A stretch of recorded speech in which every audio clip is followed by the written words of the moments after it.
보니까요, 남아공은 이건 아프리카인가 싶을 정도로 백인들이 사는 곳은 굉장히 부유하고 뭐 유럽, 미국, 뭐 호주 수준으로 이렇게 백인들은 잘 살아요. 근데 백인이 10%예요. 그러니까 도시 안에는 백인들이 살고 그 주변에는 이제 좀 흩어져서 외곽에는 흑인들이 사는데, 좀 멀리 차라리 농사 짓는 흑인들은 좀 더 잘 사는 것 같은데요. 그 도시 외곽에 사는 흑인들은 굉장히 가난하고 어렵게 살더라고요. 근데 이제 그 흑인이 70%고 혼혈이 한 20%가 돼요. 그러니까 백인들 사는 지역이 있고 혼혈인들 사는 지역이 있고 흑인들 사는 지역이 있어요. 근데 흑인들이 이제 제일 많은 족속이 줄루 족속이고, 그 다음에 두 번째가 코사족인데 얘가 코사족이에요. 근데 코사족이 훨씬 더 뛰어난 것 같아요. 이 넬슨 만델라 대통령도 코사족 출신이고 그쪽에서 대통령도 많이 나오고 인물들이 많이 나와요. 근데 이제 교회들이 저렇게 찬양하고 춤추고 노래 부르는 거 1시간, 2시간씩 해요. 그래서 예배가 최소한 2시간에서 뭐 3시간 이렇게 되더라고요. 그래서 그 사람들은 한국 예배 드리면 이것도 예배냐 그러겠어요.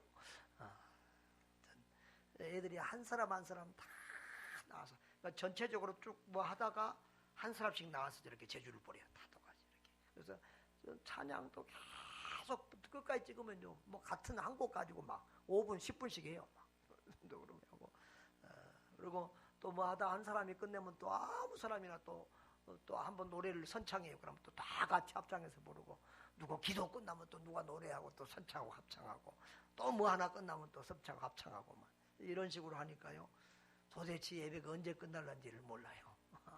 그 정해져서 누가 하는 게 아니라 그때그때 흥에 따라서 누가 그냥 한 사람 부르면 또 다 같이 부르고 그러는 거예요. 아무튼 특별한 또 이렇게 예배나 체험을 보고 왔습니다. 참 저기는 예배라기보다 참 축제에 가까웠다 그런 생각이 드는데요. 저는 이번에 이렇게 단기 선교 다녀오면서 또 선교지에 있는 동안 아픈 성도들이 있어서 좀 마음이 좀 편하지 않은 그런 여정이 됐습니다. 특별히 우리 권사님 한 분이 폐혈증에 걸렸단 말을 듣고 굉장히 제가 쇼크를 받았어요. 폐혈증 때문에 이렇게 세상을 떠난 성도 그런 경험도 있었기 때문에 그 병이 얼마나 무서운지를 알아서, 아이고 이거 천국 가시는 게 아닌가 이분이, 그런 생각이 들어가고 굉장히 놀래고 기도했습니다. 근데 제가 묵상하고 기도하면서 그런 생각이 들어서, 하나님이 선교를 얼마나 좋아하시는데, 저는 선교하면서 하나님이 저보다도 또 우리들보다 훨씬 더 선교를 기뻐하시고 좋아하시고 한다는 것을 제가 잘 체험하거든요. 그 하나님이 목사가 선교하는 동안 그런 장례식이 나고 이렇게 하지는 않을 거다, 이제 그런 믿음이 생기면서 제가 마음이 평안해졌어요. 그리고 뭐 이분이 지금 죽으면 천국 가겠지만 하나님 앞에 가서 또 더 큰 상을 받아야 되는데, 앞으로 일 더 많이 해야 가서 큰 상 받지, 지금 가면 안 된다, 그런 생각이 들었습니다. 참 죽음이라고 하는 것은 먼 데 있는 것이 아니고 바로 내 곁에 있고 오늘이라도 우리에게 찾아올 수 있다고 하는 것, 이것이 우리 인생인 것 같습니다. 우리 박 장로님은 제가 소개한 병원에 갔는데 그 의사는 하여튼 저한테도 이렇게 말을 세게 하더라고요. 목사님 운동 안 하는 건 죄입니다, 막 그러면서 되게 혼내던데, 우리 장로님한테도 깨놓고 말하더랍니다. 수술해서 나을 병도 아니고 또 뭐 침 맞아도 되는 것도 아니고 그냥 잘 먹고 또 가족들하고 좋은 시간 보내고 그러다가 하나님 부르시면 가라고. 그런데 장로님은 그 말씀 들으니까 오히려 마음이 평안하다는 거예요. 그렇습니다. 우리가 천국을 믿고 확신하는 사람은 어떤 상황에서도 우리가 평안을 누리게 되는 줄 믿습니다. 여러분,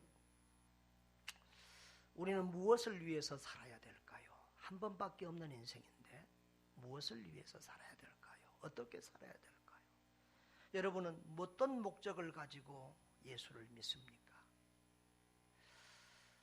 많은 사람들이 예수 믿고 천국 가기 위해서 예수 믿는다, 그렇게 말을 합니다. 이 말은 반은 맞고 반은 틀린 말입니다. 물론 예수 믿고 천국 가는 것이, 구원받는 것이 가장 중요한 일입니다. 그러나 그 정도에 머물면 안 됩니다. 그것은 지극히 개인적이고 이기적인 작은 믿음입니다. 우리는 하나님을 사랑하고 이웃을 사랑하면서 하나님께 기쁨이 되는 그런 삶을 살아야 될 줄 믿습니다.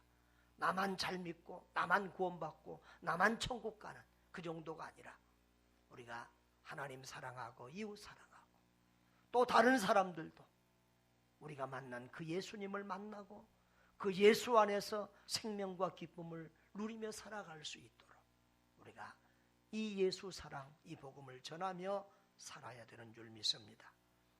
우리는 하나님을 사랑하고 이웃을 사랑하며 하나님께 영광 돌리는 삶을 살아야 된다. 이것이 우리의 신앙의 목적이고 우리의 삶의 목적이 되어야 될 줄 믿습니다. 성경은 먹든지 마시든지 무엇을 하든지 하나님의 영광을 위하여 하라고 했습니다. 그런데 이 하나님의 영광을 위한다는 말은 바로 하나님을 기쁘시게 한다는 말이죠. 근데 오늘 히브리서 11장 6절은 믿음이 없이는 하나님을 기쁘시게 하지 못한다 그랬습니다. 그런데 이 믿음이 우리들의 믿음, 우리 한국교회 지금 믿음을 보면 옛날보다 자꾸만 믿음이 더 약화되고 있는 것 같아요. 그래서 너무 안타까워요. 예수님께서도 내가 올 때의 믿음을 보겠느냐, 주님의 재림의 때에 참 믿음 사람들이, 종말의 때는 믿는 사람들이 더 작아지고 믿음이 더 어려워진다는 것을 성경은 여러 가지로 말하고 있습니다. 어제 결혼식 가면서 우리 박 장로님 얘기하시는데 주일날 교회에 나올 때까지 아침에 설교를 6편 듣고 온다는 거예요. 이 방송 여기저기 들으면서. 우리 많은 성도들이 아마 그럴 것입니다. 그런데 우리들이 그렇게 말씀을 많이 듣지만 우리의 믿음은 더 굳건하고 커져가는 것이 아니라 더 작아져가고 연하게 간다고 하는 것이 문제입니다. 말씀을 듣는 것이, 많이 듣는 것도 좋은 일이지만 그 말씀을 믿음으로 행하고 실천하는 것이 더 중요한 줄 믿습니다. 장로님 어제 그 말씀이에요. 우리 아들 낳았을 때 돈이 없어서 돌사진도 못 찍어줬다는 거예요. 그때는 밥은 한 끼 먹고 두 끼는 밀가루로 살 때인데 그럴 때도 절대 11조를 빼먹은 적이 없다. 그런데 요즘 젊은 사람들은 너무 그런데 믿음이 없고 그런 것을 잘 안 하는 것 같다고 안타까워하는 걸 말씀을 들었어요. 여러분, 믿음을 가지시되 더 큰 믿음을 가지고 하나님이 기뻐하시는 삶을 사는 믿음의 용사들 되기를 주의 이름으로 축복합니다. 우리 히브리서 11장 6절 다 같이 한번 읽을까요? 믿음이 없이는 하나님을 기쁘시게 하지 못하노니 하나님께 나아가는 자는 반드시 그가 계신 것과 또한 그가 자기를 찾는 자들에게 상 주시는 이심을 믿어야 할지니라. 아멘. 아멘. 믿음이 없이는 하나님을 기쁘시게 하지 못한다. 이것이 오늘 히브리서가 우리에게 주는 말씀이죠. 하나님께 나아가는 자는 반드시 하나님이 계신 것과 그가 자기를 찾는 자들에게 상 주시는 이심을 믿어야 한다.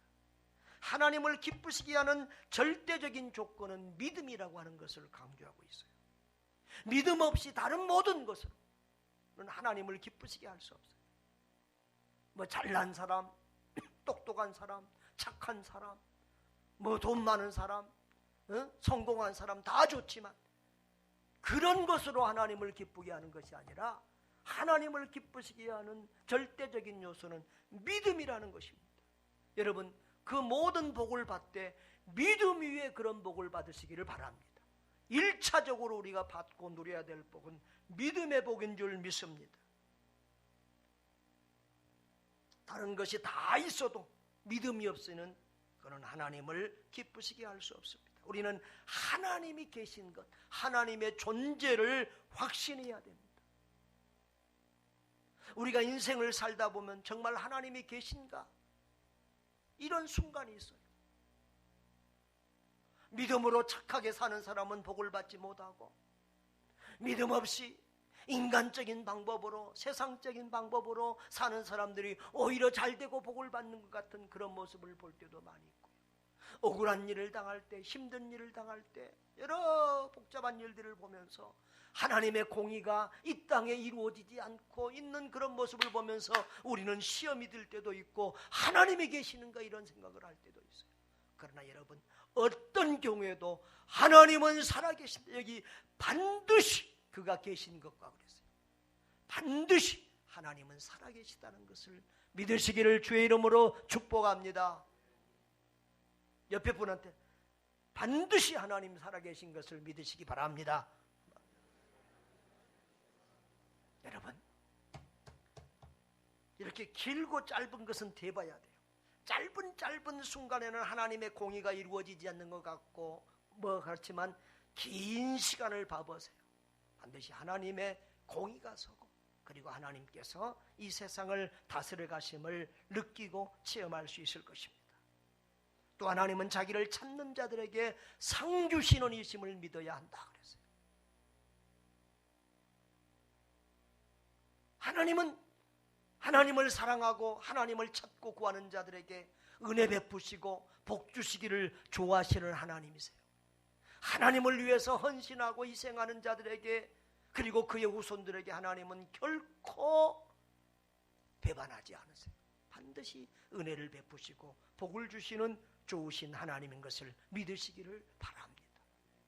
하늘에서는 더 큰 복으로 갚아주시는 우리 하나님을 꼭 믿으시고 그 하나님과 더불어 믿음의 삶을 살아가는 여러분 되시기를 바랍니다. 여러분, 오늘 우리는 히브리서를 보았습니다. 이 히브리서는 기록자가 누구인 줄 알 수 없습니다. 그것 가지고 너무 따질 필요도 사실은 없습니다. 성경은 누구에 의해서 기록이 됐든 하나님께서 성령으로 기록하게 하신 것입니다. 아멘. 하나님의 영감으로 기록된 하나님의 말씀이, 그러니까 기록자가 누군지 잘 몰라도 우리는 하나님이 주신 하나님의 말씀이라는 것을 믿고 그렇게 받으면 되겠습니다. 이 히브리서는 구약의 중요한 사건과 내용들을 신약적인 관점으로 해석해 놓은 거예요. 우리가 구약 성경이 한 성경의 4분의 3 정도 되어요. 굉장히 분량이 많습니다. 또 구약 성경이 어려운 부분들도 많고 이해하기 어려운 것도 많은데 그것을 신약적인 관점에서 해석해 놓은 거예요. 그래서 여러분이 히브리서를 읽으면 구약의 핵심과 중심 내용들을 이해하기가 좋아요. 그래서 이 히브리서는 구약과 신약을 잇는 다리 역할을 하는 귀한 성경입니다. 우리 아들이 이스라엘 히브리대에서 지금 공부하고 있잖아요. 히브리대는 거기는 유대교니까 신약은 잘 가르치지 않습니다. 구약 공부를 많이 하게 되는데 그러세요. 그러나 우리는 신약을 더 중시하고 신약을 더 많이 가르쳐야 된다. 그래야 성도들이 이해하기 더 좋고 받아들이기 더 좋다는 거예요. 예수님을 알고 믿기 더 좋다는 거예요. 더 분명히 더 드러나. 구약은 오실 예수님에 대한 것이고 신약은 이미 오시고 드러난 예수님에 대해서 말한 거기 때문에 또 성경을 잘 모르는 분들은 또 신약을 더 이해하는 것이 좋습니다. 그래서 이 히브리서를 제가 그랬어요. 박사 과정은 많은 게 아니라 어느 거 하나를 잡아서 연구해서 박사학위를 받는데 히브리서를 연구해서 박사학위를 받으면 어쩌냐, 제가 그런 얘기까지도 했습니다.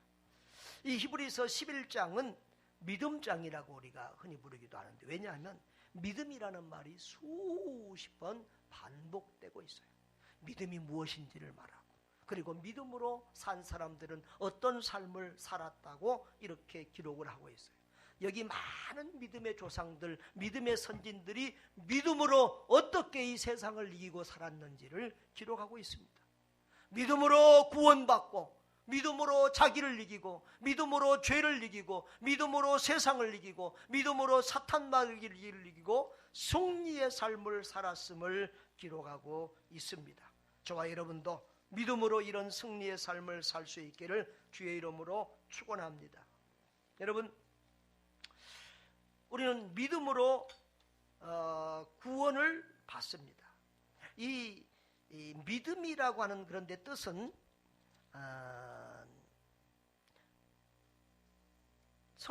일반 사전에는 그렇게 놨어요. 믿는 마음이다, 신앙이다. 이해가 잘 별로 안 됩니다. 가만히 생각해 보니까 믿음이 믿음이더라고요. 믿는 게 믿음이에요. 특별히 하나님이 말씀하신 것을 그대로 믿는 것이 믿음이에요. 믿음은 바라는 것들의 실상이라고 했습니다. 1절을 보십시오. 1절 같이 한번 읽어볼까요? 믿음은 바라는 것들의 실상이요 보이지 않는 것들의 증거다. 전에도 이 말씀 증거한 적이 있기 때문에 간단히 말하겠습니다. 이것은 믿음은 바라는 것, 기대하는 것들에 대한 확신이라는 거예요. 그리고 그것의 기초가 되기도 하고 그것을 얻을 수 있는 권리 증서가 되기도 한다는 거예요. 예를 들면 마태복음 6장 33절에 너희는 먼저 그의 나라와 그의 의를 구하라. 그리하면 이 모든 것을 너희에게 더하시리라. 이 모든 것이 우리에게 아직 주어지지 않았어요. 그래도 믿음은 뭐예요? 그 말씀을 믿고 하나님의 나라와 의를 먼저 구하는 거예요. 아멘. 그것이 믿음이고 그런 믿음으로 살 때 그 믿음의 하나님은 이 모든 것을 더하여 주신다는 거예요. 그래서 믿음은 바라고 기대하는 것이기도, 기대하는 확신이기도 하고 또 그것을 얻을 수 있는 권리죠. 믿음 있는 사람에게 하나님은 그 기도에 응답해 주시고 믿는 바를 하나님이 응답해 주시는 줄 믿습니다. 그 다음에 믿음은 보지 못하는 것들의 증거라고 했는데요. 믿음은 하나님에 의해 약속된 미래에 대한 강한 확신을 얘기해요.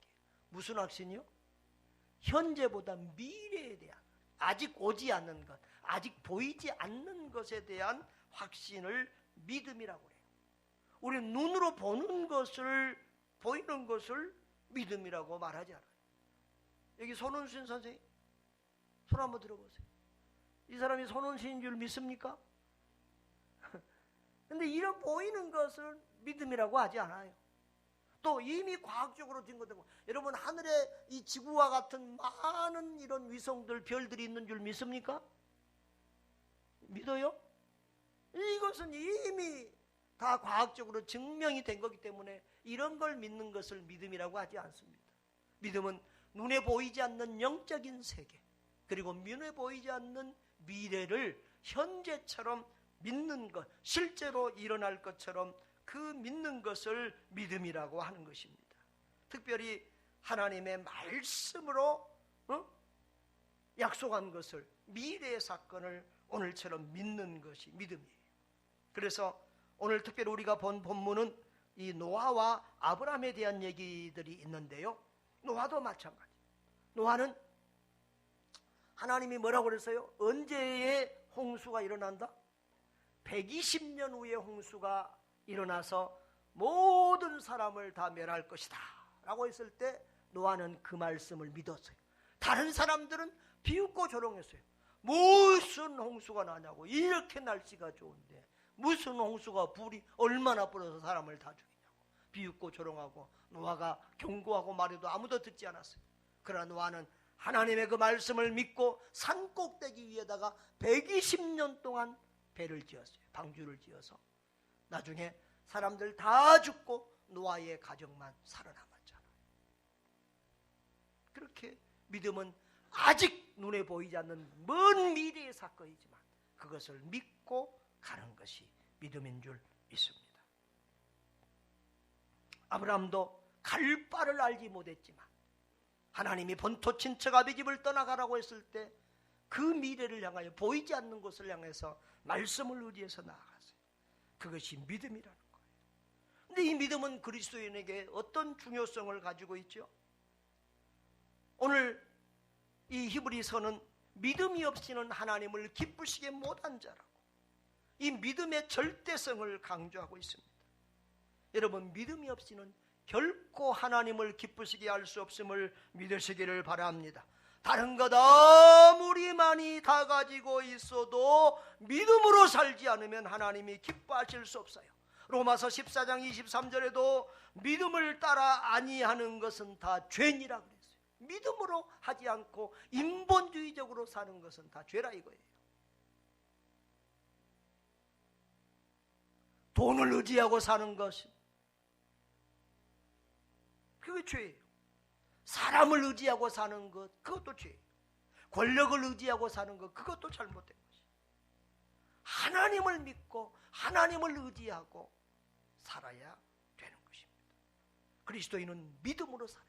한번 따라합시다. 그리스도인은 믿음으로 살아야 한다. 그리스도인은 믿음으로 사는 사람을 그리스도인이라고 해요. 그리스도를 믿는 믿음으로 사는 사람.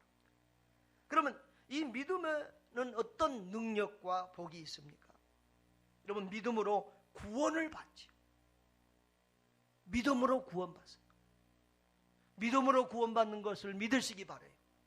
다른 어떤 것이 아니라 행위로 구원받는 것이 아니라 믿음으로 구원받아요. 요한복음 3장 16절에 하나님이 세상을 다 같이요 하나님이 세상을 이처럼 사랑하사 독생자를 주셨으니 이는 저를 믿는 자마다 멸망하지 않고 영생을 얻게 하려 하심이라. 믿는 자마다, 믿는 모든 사람, 흑인이든 백인이든 잘난 사람이든 못난 사람이든지 죄가 많은 사람이든지 적은 사람이든지 누구든지 예수를 믿는 사람은 믿음으로 구원을 받은 줄 믿으시길 바랍니다. 여기서 멸망하지 않는다는 말은 지옥 가지 않는다는 말이에요. 영생을 얻는다는 말은 하나님 나라에서 하나님과 더불어 영원히 살게 된다는 말이에요. 여러분에게 그런 복이 있기를 주의 이름으로 축원합니다. 에베소서 2장 8절에도 너희가 그 은혜에 인하여 믿음으로 말미암아 구원을 받았으니. 뭘로 구원받았다고요? 믿음으로 말미암아 구원받았어요. 그런데 그 믿음이 하나님의 은혜에 의해서 우리에게 주어진 것이에요. 그래서 너희에게서 난 것이 아니요 하나님의 선물이라. 믿음을 하나님이 우리에게 선물로 주신 줄 믿습니다. 행위에서 난 것이 아니니 이는 누구든지 자랑치 못하게 하려 함이라고 그랬어요. 우리가 구원이 행위로 받았으면 내가 잘해서 구원받았다고 자랑할 수 있을 텐데 아니라는 거예요. 믿음으로 구원받는데 이 믿음도 내가 가진 것이 아니라 하나님이 선물로 주셨다는 거예요. 그렇기 때문에 우리가 믿음의 생활에 있어서 모든 영광은 하나님께 돌려야 될 줄 믿습니다. 이렇게 믿음으로 뭐 받는다고요? 구원받는다. 그 다음에 믿음으로 모든 생활에서 승리하는 삶을 살게 됩니다. 여러분, 믿음은요 단순히 구원받는 것이 아니라 믿음은 행함으로 나타나요. 그래서 오늘 히브리서 11장의 내용들은 전부 다 그 내용이에요. 네? 그 내용. 아벨은 믿음으로 세상을 이겼고, 에녹은 믿음으로 세상을 이겼고, 노아는 믿음으로 세상을 이겼고, 아브라함은 믿음으로 세상의 모든 역경을 이기고 살았다. 이런 얘기들이에요. 믿음의 조상들에게, 그들에게도 역경과 환난과 고난과 시험과 힘든 일들, 때로는 죽음과 같은 고통들이 많이 있지만 그들은 믿음으로 그것을 이기기도 하고 믿음으로 끝까지 견뎌서 순교의 제물이 되기도 했다는 거예요.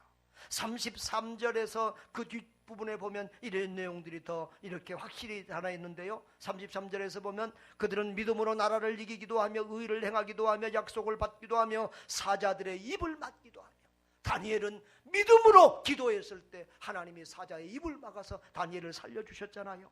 불의 세력을 멸하기도 하며 칼날을 피하기도 하며 연약한 가운데서 강하게 되기도 하며 전쟁에 용감하게 되어 이방 사람들의 진을 물리치기도 하며 여자들은 자기의 죽은 자들을 부활로 받아들이기도 하며 또 어떤 이들은 더 좋은 부활을 얻고자 하여 심한 고문을 받되 구차히 풀려나기를 원하지 아니하였으며 또 어떤 이들은 조롱과 채찍질 뿐 아니라 결박과 옥에 갇히는 시련도 받았어요.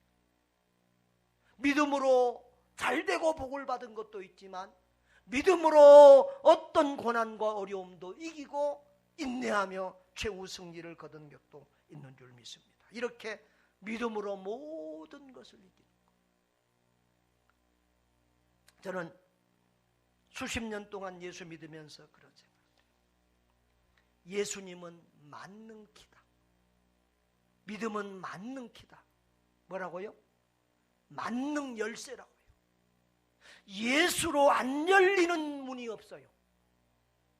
믿음으로 안 열리는 문이 없어요. 믿음으로 극복하지 못할 일이 이 세상에는 없어요. 여러분, 그래서 예수 믿는 것은 최고의 복이에요. 그래서 성경은 금보다 귀한 믿음이라고 그랬어요. 금보다 귀한 믿음.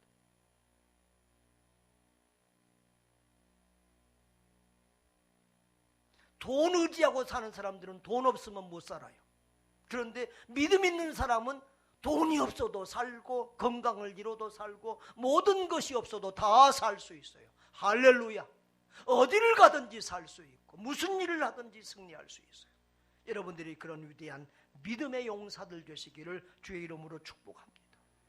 그리고 믿음으로 큰 일을 이룰 수 있어요. 여러분, 믿음으로 구원받는다고 그랬습니다. 믿음으로 모든 일을 이긴다고 했습니다. 믿음으로 또 위대한 역사, 큰 역사를 이룬다고 했어요. 그래서 데살로니가전서에도 보면은 믿음의 역사와 그랬어요. 이 역사는 히스토리가 아니고 큰 일이라는 거예요. 믿음이 큰 사람들은 믿음으로 큰 일들을 해내요. 믿음으로 큰 일들을 해요. 노아 할아버지는 힘없는 늙은이였지만 믿음으로 120년 후에 홍수가 내린다는 말씀을 믿고 믿음으로 살았어요. 그리고 방주를 지었어요. 120년 후에 실제로 그런 일이 일어났고 노아의 가정만 살아남았어요. 그래서 지금 노아의 세 아들이 있었지요. 이름이 뭐지요? 셈, 함, 야벳. 그래서 온 인류는 지금 셈족 아니면 함족 아니면 야벳 쪽이에요. 그게 보면. 그러니까 우리는 셈족이에요. 셈족. 이유색인종들은 셈족이고요. 그리고 저 흑인들은 함족이에요. 주로. 그리고 백인들은 주로 야벳 쪽이에요. 그러니까 우리는 다 아담과 하와의 후손일 뿐만 아니라 노아의 후손이에요. 그러니까 노아는 제2의 조상이라고 말하십니다. 믿음으로 위대한 역사를 이뤘어요.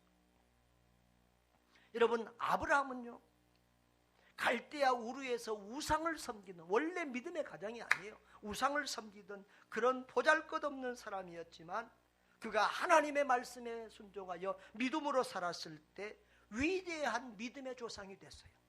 그래서 유대인들도 아브라함을 우리 조상, 저 이슬람 무슬림들도 아브라함을 우리 조상, 우리 크리스찬들도 아브라함을 우리의 조상이라고 그래요.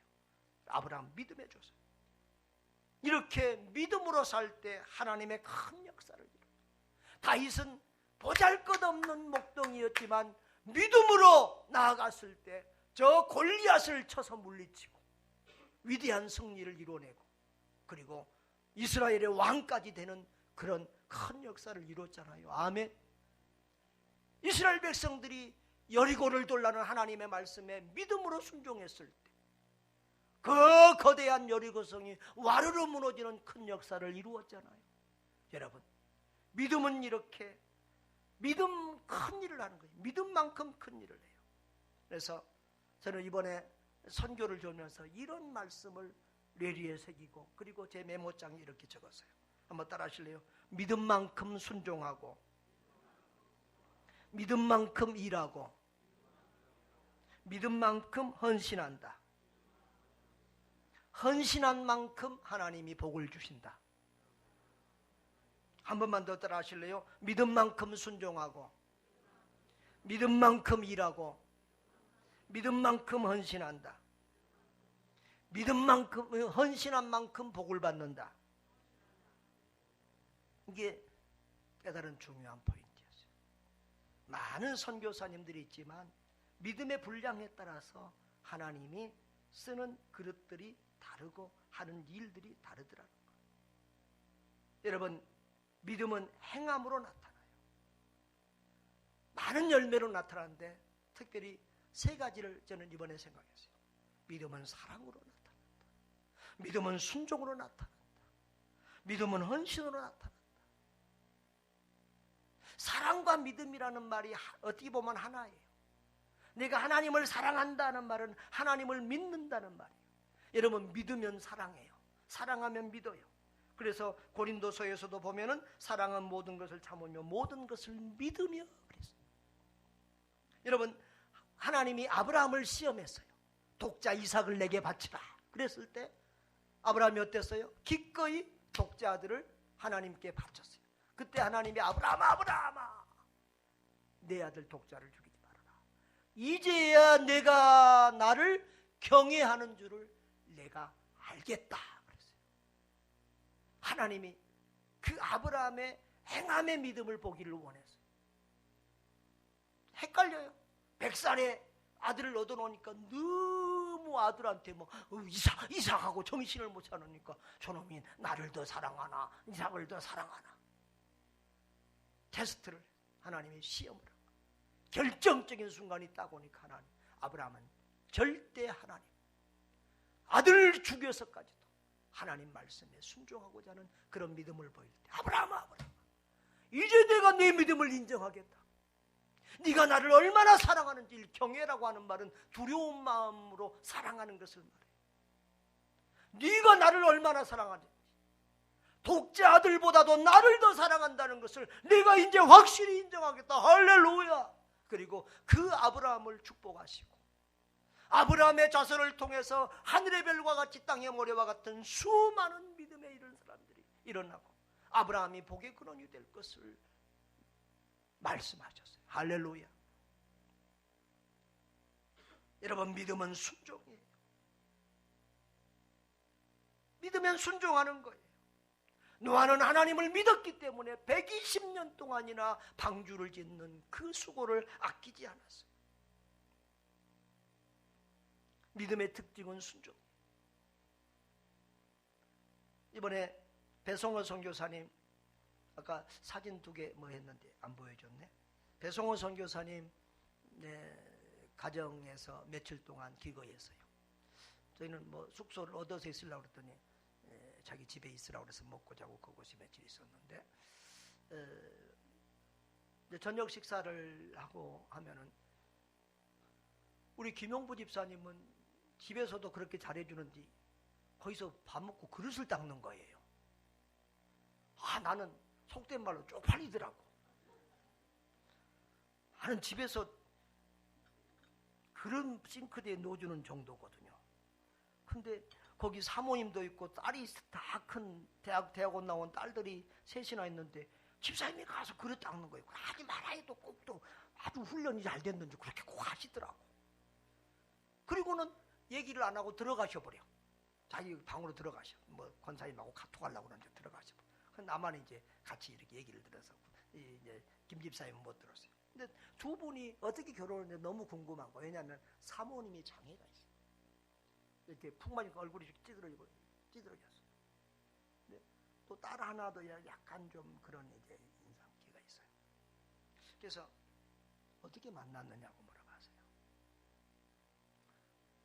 저는 결혼하고 나서 그 사모님이 그렇게 됐나 생각했는데 아니더라고요. 그 어떤 교회가 2층이고 밑에 주택이 몇 개 있는 거기에서 이제 선교사님도 살고 그 사모님도 이렇게 총각 전혀 때 이렇게 좀 살았는데 그 선교사님 집안은 대대로 영락교회를 이렇게 섬기는데 부천 인천에 사니까 너무 멀어서 이제 자기는 그 위에 교회를 가게 됐는데 그 목사님이 어느 날 중매를 하더라는 거예요. 그러니까 이제 사우디아라비아에서 오래 일하다가 좀 노총각으로 들어와서 늦게 신학을 했어요. 신학 대학부 학생인데 중매를 하더라는 거예요. 근데 그 처녀가 사모님.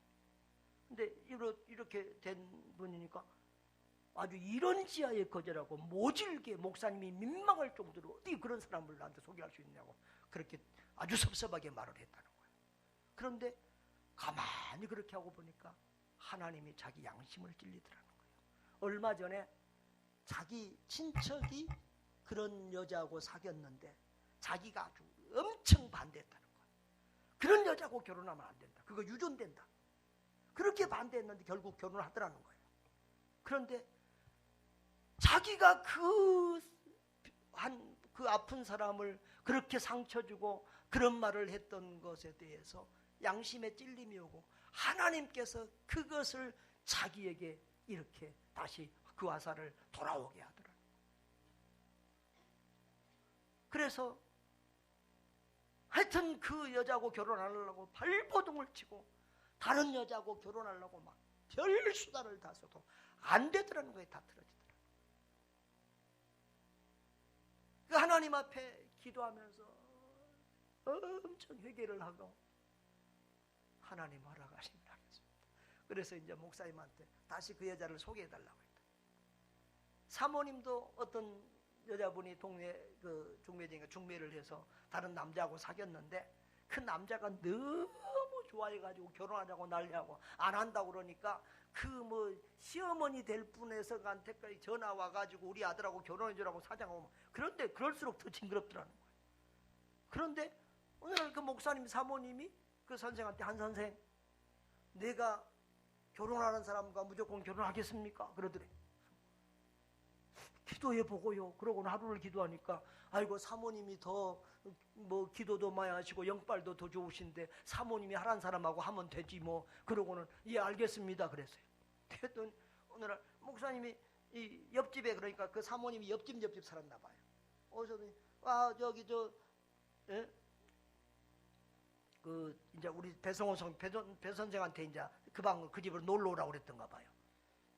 그때 이제 배성 교수님은 그때도 이제 선교사 가려고 그렇게 하고 있었고 이제 그런데 그냥 옆에 집에서 오라니까 그냥 뭐 털털한 집에서 입던 쓰리빠 신고 그냥 일하고 갔어요. 그랬더니 목사님이 둘이 딱 놓고 배성 교사님 이 여자 소개해달라고 다시 해달라고 그랬지요. 예 확인 받고 그 여자한테는 사모님한테 무조건 하라는 사람하고 하겠다고 약속했지요. 예 확인 받고 그 자리에서 약혼식 그래서 약혼식하고 또 결혼하게 됐다는 거예요. 그런데 그 사모님이 똘똘하시더라고. 그래서 그 배성교사님 선교지가 끊어져서 정말 아무것도 할 수 없을 때 그 사모님이 그 컴퓨터 그래픽을 해서 생활비를 벌고 배성교사님 일 안 하고 지금까지 선교 활동을 하고 산 거예요. 그리고 딸들이 그 재능이 있어요. 큰 딸은 이제 의사 자격증을 받았어요. 그 유럽에서 인정하는 의사 자격증을 받았는데 그 피아노도 학교 다닐 때 치면 1등이었대요. 전국 1등. 그 작은 막내딸도 그림을 그렸는데 그림 학원을 보낸 적도 없는데 돈이 없어서 그림을 그리면 전국에서 1등. 몇 번이나 그랬어요. 그리고 이제 그 애가 그림으로 또 안 가고 이렇게 그 옷 디자이너가 됐는데 그것도 전체에 가서 1등을 한 거예요. 그러니까 아마 뛰어나게 1등 하니까 남아공 아이가 아니라 이거 한국 아이인데도 1등으로 이렇게 해가지고 지금 파리 세계의 그 젊은이들 영 패션 디자이너 대회에 나가다가 지금 돌아오는 길이에요. 여러분 그러니까 하나님 말씀에 순종하면 하나님께서 또 그런 은혜와 복을 주셔요. 그래서 배성교사님 그래 나는 저런 재주가 없고 딸들이 저렇게 재주 있는 것은 지금 어머니 재주를 받아서 그렇다. 여러분 믿음은 사랑이고 믿음은 순종입니다. 믿음은 헌신이고 충성입니다. 주님을 사랑하는 사람들은 주님을 위해 살고 싶어요. 나를 위하여 생명 아낌없이 내어주신 주님, 나의 죄를 대신 지고 십자가에서 피 흘려 죽으시고 나를 구원하신 그 주님의 은혜, 그 사랑에 감사해서 나도 주님께 더 드리고 싶고 더 헌신하고 싶고 더 충성하고 싶은 열망이 일어나는 것입니다. 아멘. 그러니까 주님께 헌신하고 싶은 생각이 자꾸 줄어들고 자꾸 일 안 하고 싶고 피하고 싶고 편하게 예수 믿고 싶고 그러면은 그것은 뭐예요? 무슨 증거예요? 믿음이 지금 떨어지고 있다는 증거예요. 믿음이 병들었다는 증거예요. 믿음이 줄어들었다는 증거예요. 믿음이 커지면, 믿음이 자라면, 믿음이 건강하면 주님을 위해서 더 헌신하고 주님을 위해서 더 충성하고 더 희생하고 싶은 것이지요.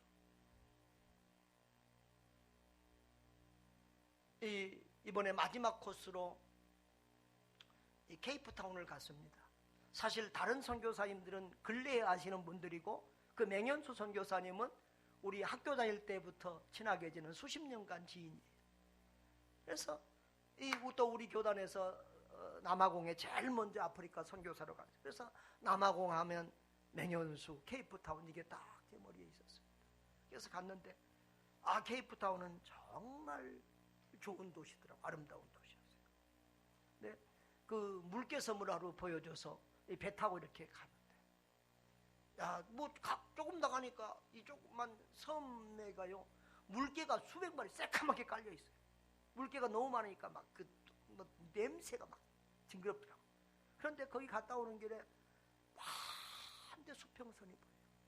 여러분 아시죠? 그 케이프타운 희망봉에서 인도양과 대서양이 갈라지는 거. 저 멀리 수평선이 보이는데 제 어릴 때 생각이 나는 거예요. 내가 섬놈이잖아요. 섬에서 섬. 우리 집 마당에서 문만 열면 수평선이 보이는데 늘 어렸을 때 저 바다 건너편에는 누가 살고 있을까? 예수를 믿으니까 자연히 든 생각이 저 바다 건너편에 있는 사람들에게도 내가 만난 이 예수를, 내가 만난 이 복음을 전하고 싶다고 하는 그런 간절한 열망이 있었어요. 그런데 어느 날 보니까 내가 그 대서양을, 인도양을, 태평양을 건너다니면서 복음을 전하고 있더라고요. 다시 말하면 믿음이 현실로 이루어졌다는 거예요. 믿음은 바라는 것들의 실상이요, 보이지 않는 것들의 증거인 줄 믿습니다. 바라는 것, 보이지 않는 것이 우리가 믿음을 따라 살아가면 그대로 이루어지는 그날을 보게 되는 거예요. 여러분, 믿음은 사용해야 돼요. 우리 교회가 믿음을 사용하지 않았으면 우리는 그렇게 5대양 6대들을 다니면서 선교할 수 있는 교회, 이런 많은 선교 삶을 도울 수 있는 그런 교회 아니에요. 지금 제가 가서 일을 해결하는 산성교회가 사실은 우리 교회보다 더 역사도 많고 더 크고 더 힘있던 교회예요. 부자 장로님도 있어가지고 우리 교단에 무슨 인쇄물을 만들면 그 장로님이 종이를 다 무료로 대고 했던 그런 교회였어요. 그런데 지금 그 교회는 개척교회 수준으로 되었고 우리는 세계를 선교하는 교회가 됐어요. 어려웠어, 힘들었어, 우리 넉넉하지 않았어요. 가난했어요. 늘 쪼들렸어요. 그래도 우리는 하나님의 말씀에 순종했어요. 믿음을 사용했어요. 그랬더니 하나님이 복을 주셨어요. 그런데 편하게 아무것도 희생하지 않으려고 믿으면 안 돼요. 이번에도 이런 사단이 난 것이 그런 것 같아요. 지금 그게가 재개발이 되어서 종교부지를 받아야 되는데 당회하고 교회에서 그렇게 결성해요. 성도들 아무 헌금하지 않고 그냥 보상받은 것으로 다 한다. 그렇게 결정해놓은. 그런데 땅을 받으려고 하니까 종교부지를 받으니까 7억을 돈을 더 내놔야 종교부지를 받을 수 있다 이거예요. 7억 돈 내놓고 받고 그 다음에 또 거기다 예배당을 지어야 되고 그러니까 겁나서 못한 거예요. 그래서 땅을 팔아버린 거예요. 그런데 그 조합에서 이렇게 그 건축회사에서 주는 것은 그 공시지가에다 조금 보태준다. 그러니까 실세보다도 오히려 돈을 못 받은 거예요. 땅값. 딱 우리 교회하고 비슷한 교회. 딱 우리 교회에 가진 땅하고 똑같아. 150평 똑같아. 그런데 종교부지를 받아야 이익을 보고 혹시 못 짓더라도 그것을 이렇게 다른 교회에다 팔면 또 매덕을 받을 수 있는데 그렇게 못하고 그냥 해버리니까 교회가 손해만 많이 나버리고 결국은 목사님까지 이렇게 목회를 그만두게 되고 복잡하게 지금 상황이 됐다. 한번 죽을 때는 죽어야 돼요. 죽을 때는 죽어야 돼요. 예배당을 건축하고 이런 큰 일들이 있을 때는 죽기 살기로 성도들이 믿음을 사용해야 돼요. 헌신해야 돼요. 죽고자 하면 하나님이 살려주시는 거예요. 살고자 하면 죽는 거예요. 우리 사람도 마찬가지고 교회도 마찬가지예요. 하나님이 죽고자 하나님을 위해 살고 헌신하면 절대 죽이지 않아요. 살려주세요.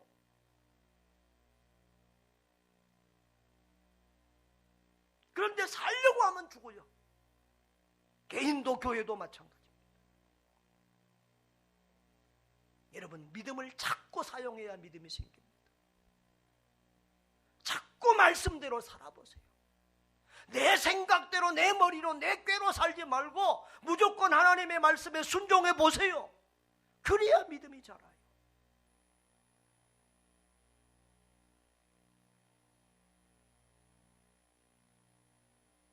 믿음이 자라야 하나님의 큰 일들을 할 수 있어요. 저는 그 수평선을 바라보면서 눈물을 흘렸어요. 하나님, 내가 한 건 아무것도 없습니다. 주님이 나를 먼저 사랑해 주셨기에 내가 주님 사랑했고, 사랑하는 내 주님의 마지막 명령이요, 가장 큰 명령이기에 내가 순종하려고 애를 썼을 뿐입니다. 그런데 주님이 그것을 현실로 이루어 주셨습니다. 이 부족한 종이 세계를 돌며 예수 그리스도를 찬양하고 있습니다. 우리 작은 교회가 5대양 6대지를 선교하는 교회가 됐습니다. 주님 감사합니다. 그런 눈물의 기도를 올렸습니다. 사랑하는 성도 여러분, 우리 교회가 대교회는 아닐지라도 저는 우리 교회가 믿음의 300용사를 가진 그런 믿음의 교회, 힘 있는 교회가 될 수 있기를 소원합니다. 믿음의 쫄장부가 되지 말고 어린아이가 되지 말고 믿음의 대장부, 믿음의 용사들 되시기를 바랍니다. 믿음이 없으면 어찌 그를 그리스도인이라고 할 수 있겠습니까?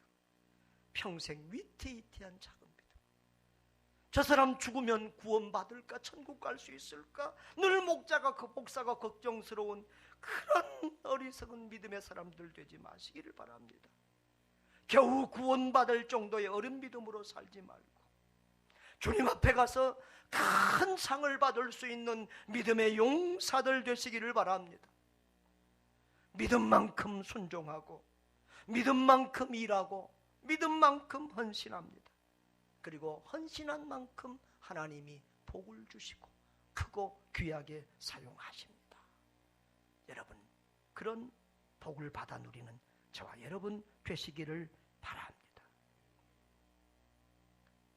그리스도인의 무엇은 믿음입니다. 믿음이 없는 그리스도인, 믿음이 없는 목사, 믿음이 없는 선교사는 멋이 없어요. 믿음 있는 사람이 하나님이 보실 때도 기쁘고 우리가 볼 때도 기쁜 거예요.